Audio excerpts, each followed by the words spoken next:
What's up, Team Sony Gamers? It is John here with you guys today, and today's video is a bit of a sad one. It is the last 36 hours of membership. To start the video off, we have 89 mining. I did have a lot going on during this past membership bond, and unfortunately I had a bunch of downtime where I was not able to play. The longest stretch was actually like 5 days, so I was able to do as much as I could. Mining was definitely something I was able to manage a lot of, being AFK and whatnot. So I did do as much mining as I could, and then kind of near the end of the bond, I wanted to get a bunch of smithing done, so I had bars. That way I could use the bars in free-to-play and make a bunch of stuff, kind of giving me stuff to do while I'm in free-to-play for the next little bit. As far as bonding again, I think it's going to be a little bit. I might wait.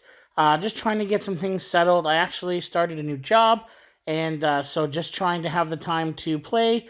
Members, you really want to maximize as much as you can while you're on, and so just trying to figure out what would be the best route for that. So this is just a bunch of footage from sort of that last 36-hour grind on the bond, trying to make as much GP as I can.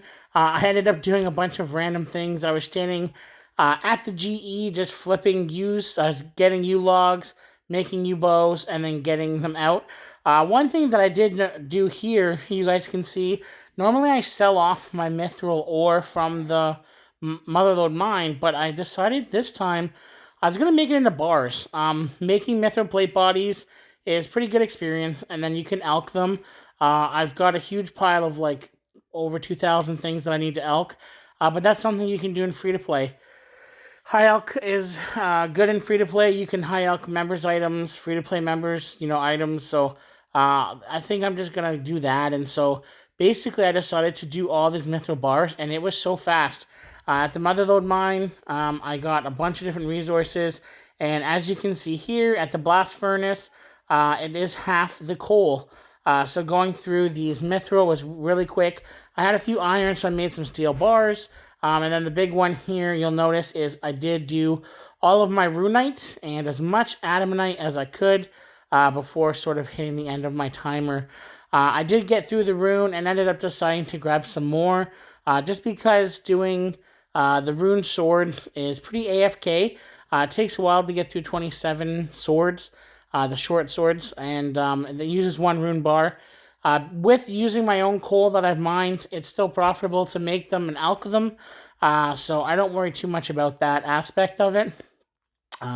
Yeah, so basically this is the last 36 hours, a bunch of stuff going on. So go ahead, guys, kick back, relax. I'll check in a couple spots, kind of update you on what I was doing. But otherwise, this is sort of how I push through the grind to try to make back a bunch of the GP it costs to get my bond, because bonds are up crazy high. And I think I paid like over 12 mil for it. And unfortunately, I don't know if I'll make that cap.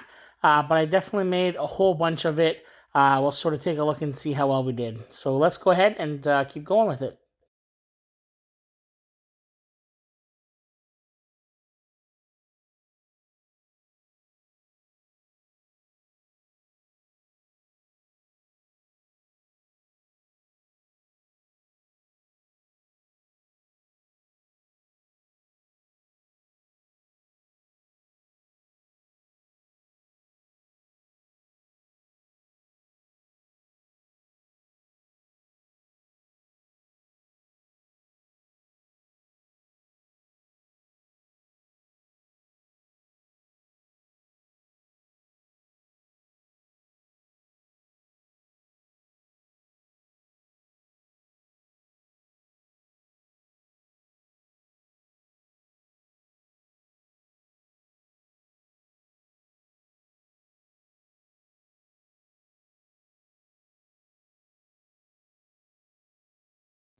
I always try to use the Blast Furnace World and just put money in the coffer.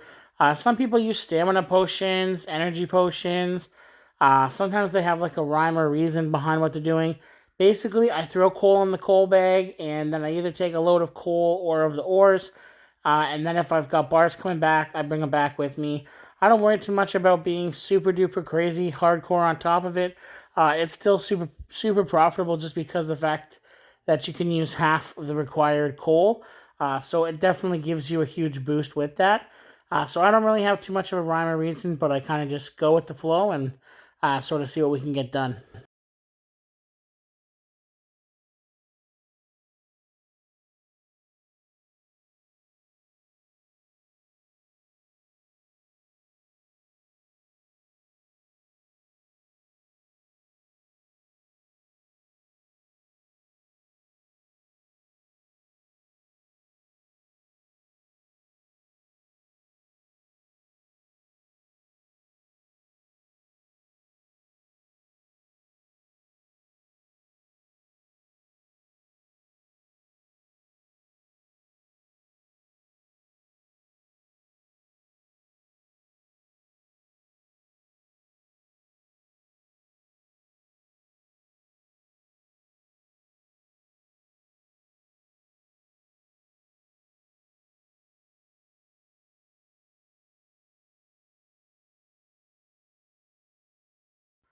Making mithril bars is definitely a good thing to do here.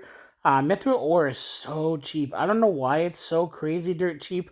Probably because it's one of the higher level ores that they get bots on, and then there's just so much of it, so they just flood the market, drive down the price. But because you're only using two coal, basically two coal and a mithril is like 310, and a mithril bar is like 680 something GP. So that's pretty good profit. It's like more than double by taking those resources and smelting them here at the blast furnace. So it was definitely worth it to convert these 1,000 something ore into bars. And then I will go ahead and make them into mithril plate bodies and then alchem, which is going to add some more GP and give me that alching magic experience. So that is kind of the route that we took with this one here.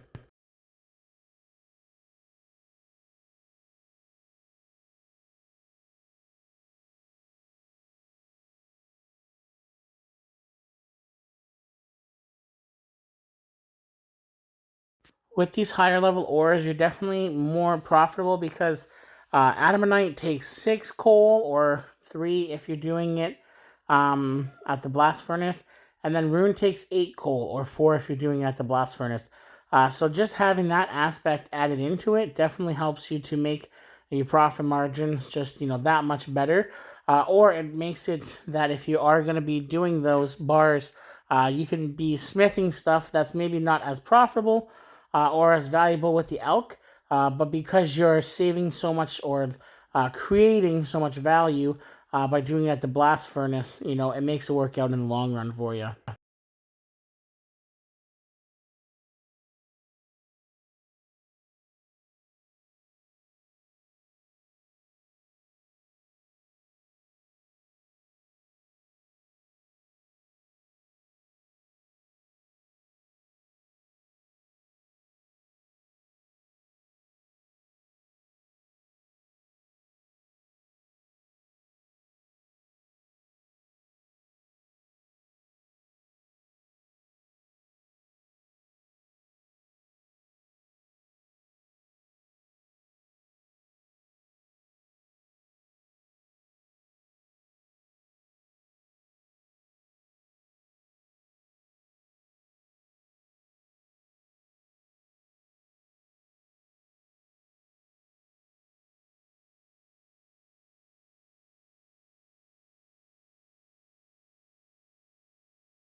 All right, fam. Well, that's going to be everything for the video today.